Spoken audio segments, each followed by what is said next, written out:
From Wish TV and the All Indiana Podcast Network, this is the News 8 Daily 8 Podcast with Wish TV's Kylie Conway. A Wish TV News 8 update. Hi, this is Kylie Conway, and this is your News 8 Daily 8 for Monday, August 15th. 2 weekend hit and runs leave 2 bicyclists dead. Police are now searching for the suspects and vehicles involved. The latest happened at Calhoun Street and South Emerson Avenue just after 9:30 last night.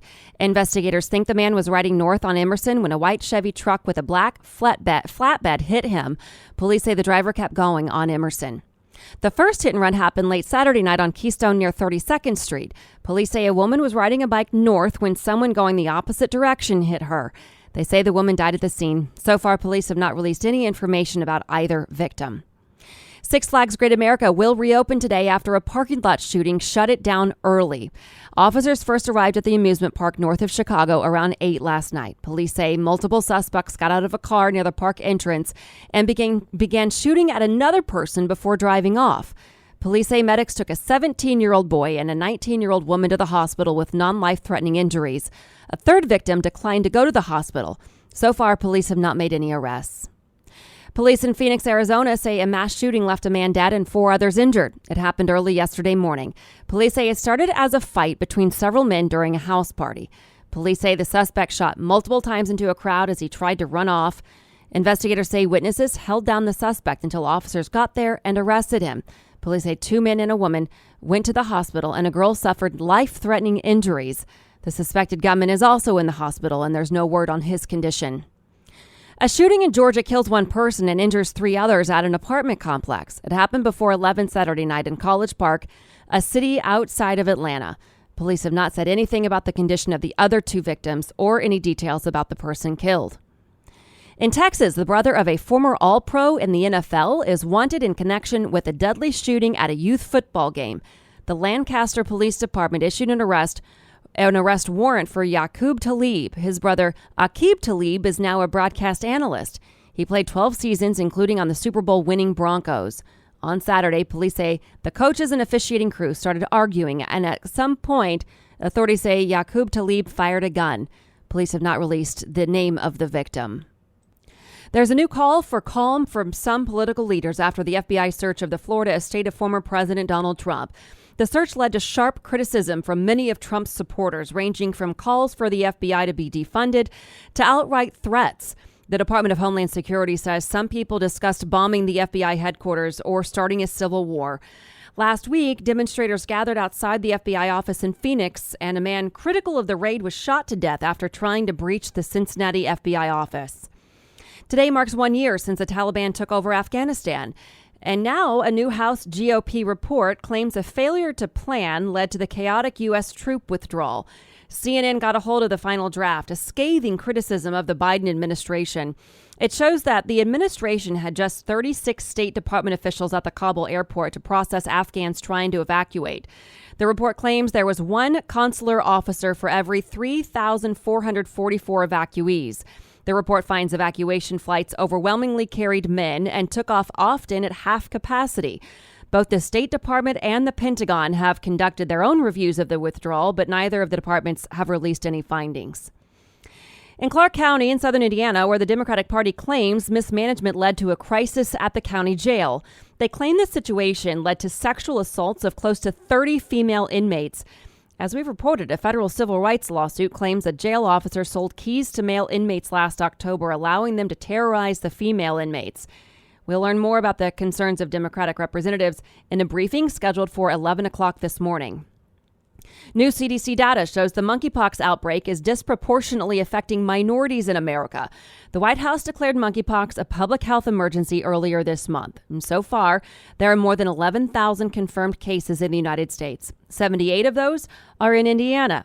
And new data now shows Black and Hispanic people are bearing much of the burden of monkeypox cases. The data comes from 43 states, D.C., and Puerto Rico between May 17th and July 22nd. It shows Black people made up 12% of the population, but 26% of monkeypox cases. Hispanic people accounted for 19% of the population, yet 28% of cases. So while those groups make up about a third of the U.S. population, they account for more than half of the cases. The CDC thinks there may be a wider disparity gap because some racially diverse areas didn't submit case reports. Vaccination rates among these two groups appear to be lagging. Bloomberg reported this month that in major cities like Chicago, D.C., and Atlanta, more than half of monkeypox vaccine doses have gone to white people.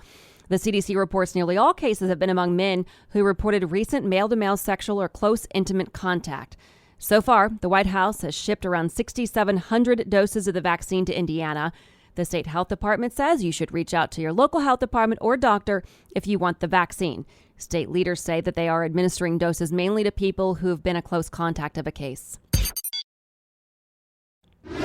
A Pennsylvania community is reeling after a man drove into a crowd of people at a fundraiser for victims of another tragedy.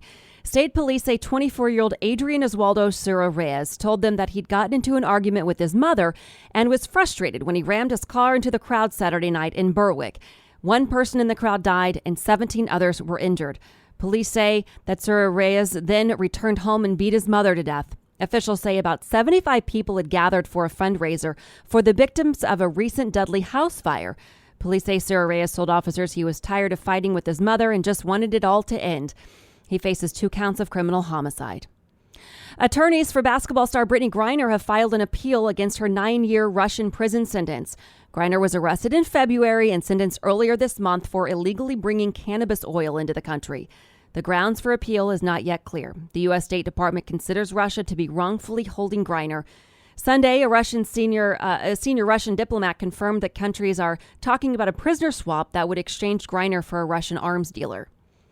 Monday means rest before training camp practices start again tomorrow to work on lessons learned and a loss. The Colts dropped the preseason opener in Buffalo 27-24. Matt Ryan led the offense to field goals in his 4 drives. The defense forced 5 turnovers, including 3 interceptions. The final 2 preseason matchups are home games at Lucas Oil Stadium. The Detroit Lions are in town this weekend. Kickoff is 1 o'clock Saturday afternoon. The Hagerstown Little League team that won over the country is now in Williamsport, Pennsylvania. That's where the Little League World Series kicks off on Wednesday. The team defeated Kentucky last week to secure a spot in the tournament. This is Indiana's first appearance in 10 years. An Indiana team hasn't made the final since 1972, and no Indiana team has ever won. The team's first game is Thursday against Iowa's Davenport Southeast team at 3 o'clock. Actress Anne Heche has died. A spokesperson for the actress announced last night that Heche was peacefully taken off life support.